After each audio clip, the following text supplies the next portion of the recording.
How's it going, everybody? My name is Jordan Olinger, and this is one of my first YouTube videos. I'm just starting the channel.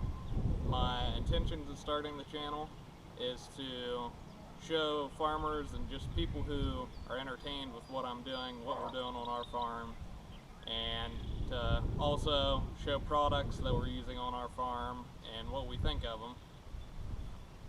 I just started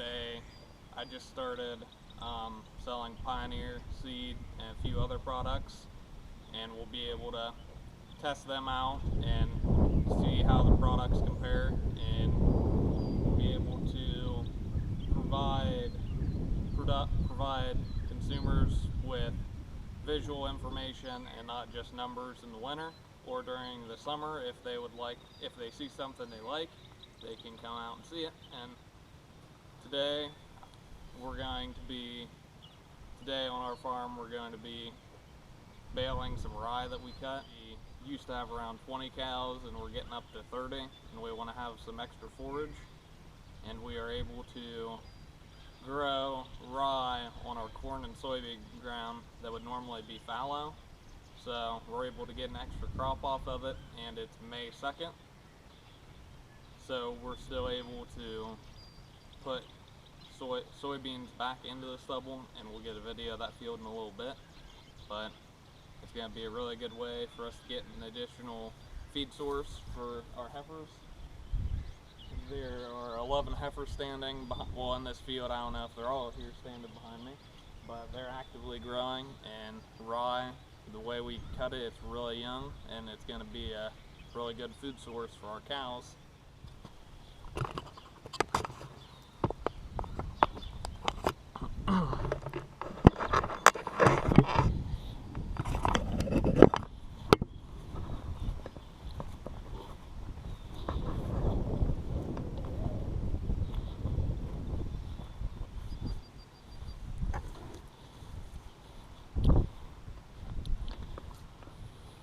We just vaccinated our cows yesterday, so they're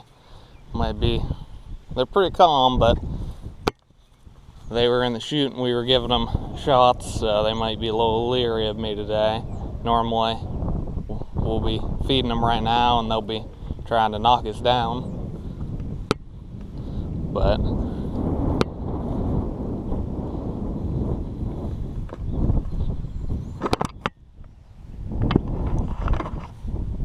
how are you doing? So these are all heifers that we have on our farm, except these two over here that don't have ear tags in them yet. We bought them in February, and they still just kind of stay back and do their own thing. And then these heifers, they've all been together for several months, and they're hanging out, all having a good old time. And our cows, we haven't put fly tags in them yet. We're going to be doing that in the next month. There's starting to be a few flies out, so we'll be needing to get that in. We never used to do the fly tags, but then one year, a few of our cows and our mature bull got pink eye, and it was not very fun treating our bull. We don't like giving shots to bulls or just doing anything with a bull when we have them in a chute. It's pretty dangerous with our setup the way it is. Our chute's nice for when we're working with cows or heifers, but once we put a bull in there, he's a lot more aggressive, and he can make it move around a bit more. So this is our rye field. This is May 2nd, and we cut it on April 30th. This is around the time that you cut it. We're pretty happy with the amount of rye that we got, and it was around 60 yesterday, so really not the best drying weather, but the past 3 days has been super windy, and the color looks great, like it's really dried down. We're baling it wet, and the head was just about to come out, so we're trying to maximize our quality and maximizing our yield. When the head comes out, your quality for rye goes down pretty quick. So since we're going to be feeding this to heifers, we want pretty good quality. We didn't want the head to come out, or we wanted to mow shortly after the head did come out. We used our hay bind to mow this. I was pretty skeptical how it was going to go, but Dad didn't have much of a problem with it. The hay bind did give him a few fits, but the rye itself did cut pretty good, he said. And as of right now, we're talking about trying to get next year. We'll see how today goes, though. It's not raked and baled yet, so there might be some complications yet.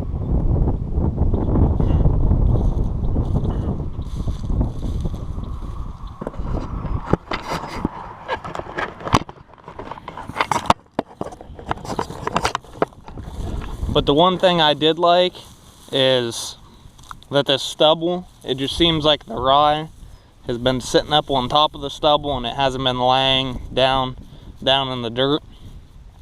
We no-tilled this into a soybean field. Wait, actually I lied. So this field, we diffed it, and you can see those two fields there. Okay, so there's two fields over there that are rye that we sprayed and killed because